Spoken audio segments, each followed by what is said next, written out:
Chapter 19. Narrative resumed by Jim Hawkins. The Garrison in the Stockade.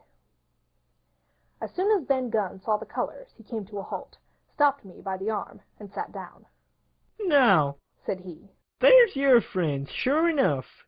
"Far more likely it's the mutineers," I answered. "That?" he cried. "Why, in a place like this, where nobody puts in but gentlemen of fortune, silver would fly the Jolly Roger. You don't make no doubt of that.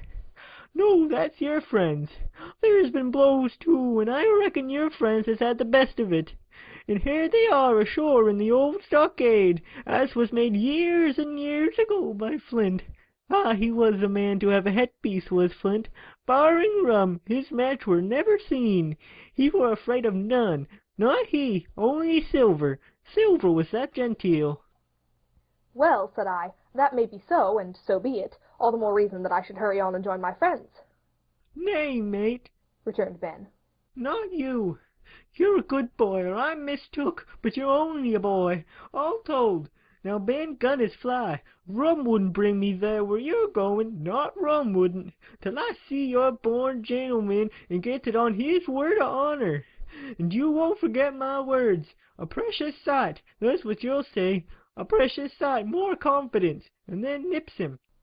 And he pinched me the third time with the same air of cleverness. "And when Ben Gunn is wanted, you know where to find him, Jim. Just where you found him today. And him that comes is to have a white thing in his hand, and he's to come alone. Oh, and you'll say this, Ben Gunn, says you, has reasons of his own." "Well," said I believe I understand. You have something to propose, and you wish to see the squire or the doctor, and you're to be found where I found you. Is that all?" "And when, says you?" he added. "Why, from about noon observation to about 6 bells." "Good," said I. "And now may I go?" "You won't forget," he inquired anxiously. "precious sight and reasons of his own, says you. Reasons of his own. That's the mainstay as between man and man. Well then," still holding me, "I reckon you can go, Jim. And Jim, if you was to see silver, you wouldn't go for to sell Ben Gunn. Wild horses wouldn't draw it from you. No, says you. And if them pirates come ashore, Jim, what would you say but there'd be witters in the morning?" Here he was interrupted by a loud report, and a cannon-ball came tearing through the trees, and pitched in the sand not 100 yards from where we two were talking. The next moment each of us had taken to his heels in a different direction. For a good hour to come, frequent reports shook the island, and balls kept crashing through the woods. I moved from hiding place to hiding place, always pursued, or so it seemed to me, by these terrifying missiles. But toward the end of the bombardment, though still I durst not venture in the direction of the stockade, where the balls fell oftenest, I began, in a manner, to pluck up my heart again, and after a long detour to the east, crept down among the shoreside trees. The sun had just set.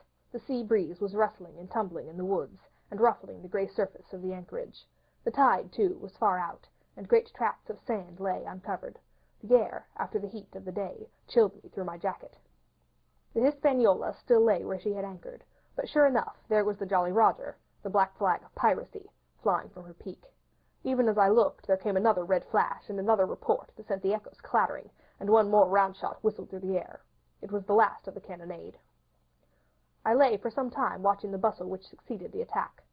Men were demolishing something with axes on the beach near the stockade, the poor jolly boat I afterwards discovered. Away, near the mouth of the river, a great fire was glowing among the trees, and between that point and the ship, one of the gigs kept coming and going, the men, whom I had seen so gloomy, shouting at the oars like children. But there was a sound in their voices which suggested rum. At length I thought I might return towards the stockade. I was pretty far down on the low sandy spit that encloses the anchorage to the east, and is joined at half water to Skeleton Island, and now, as I rose to my feet, I saw, some distance further down the spit, and rising from among low bushes, an isolated rock, pretty high, and peculiarly white in color. It occurred to me that this might be the white rock of which Ben Gunn had spoken, and that some day or other a boat might be wanted, and I should know where to look for one. Then I skirted among the woods until I had regained the rear or shoreward side of the stockade, and was soon warmly welcomed by the faithful party. I had told my story, and began to look about me. The log house was made of unsquared trunks of pine, roof, walls, and floor. The latter stood in several places as much as a foot or a foot and a half above the surface of the sand.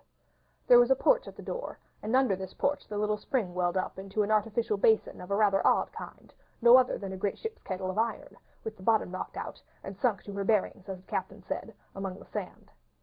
Little had been left besides the framework of the house, but in one corner there was the stone slab laid down by way of hearth, and an old rusty iron basket to contain the fire.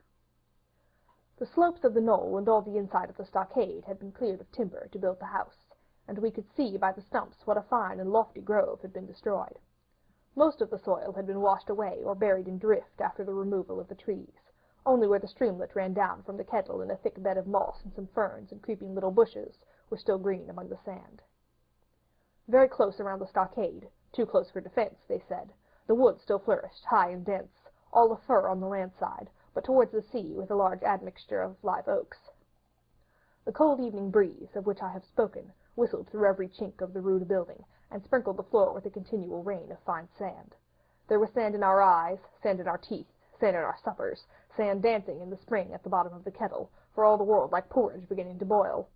Our chimney was a square hole in the roof. It was but a little part of the smoke that had found its way out, and the rest eddied about the house and kept us coughing and piping the eye. Add to this that Gray, the new man, had his face tied up in a bandage for a cut he had got in breaking away from the mutineers, and that poor old Tom Redruth, still unburied, lay along the wall stiff and stark under the Union Jack.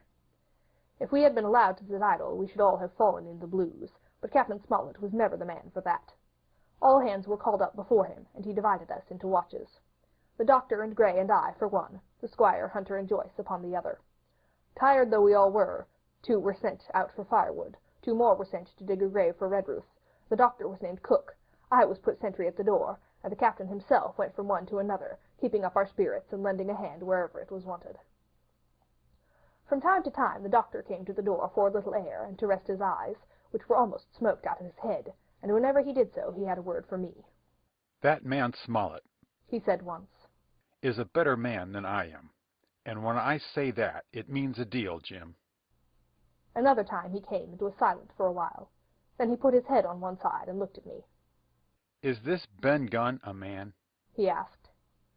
"I do not know, sir," said I. "I am not very sure whether he's sane." "If there's any doubt about the matter, he is," returned the doctor. "A man who has been 3 years biting his nails on a desert island, Jim, can't expect to appear as sane as you or me. It doesn't lie in human nature. Was it cheese you said he had a fancy for?" "Yes, sir, cheese," I answered. "Well, Jim," says he, "just see the good that comes of being dainty in your food. You've seen my snuff-box, haven't you? And you never saw me take snuff. The reason being that in my snuff-box I carry a piece of Parmesan cheese, a cheese made in Italy, very nutritious. Well, that's for Ben Gunn." Before supper was eaten we buried old Tom in the sand, and stood round him for a while, bareheaded in the breeze.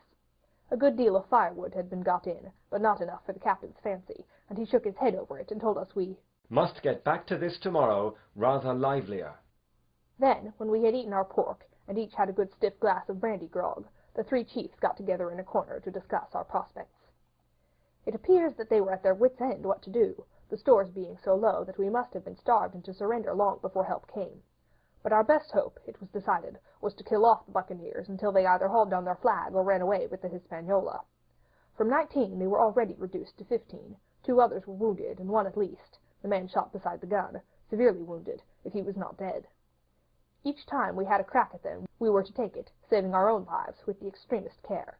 And besides that, we had 2 able allies, rum and the climate. As for the first, though we were about half a mile away, we could hear them roaring and singing late into the night, and as for the second, the doctor staked his wig that camped where they were in such a marsh, and unprovided with remedies, the half of them would be on their backs before a week.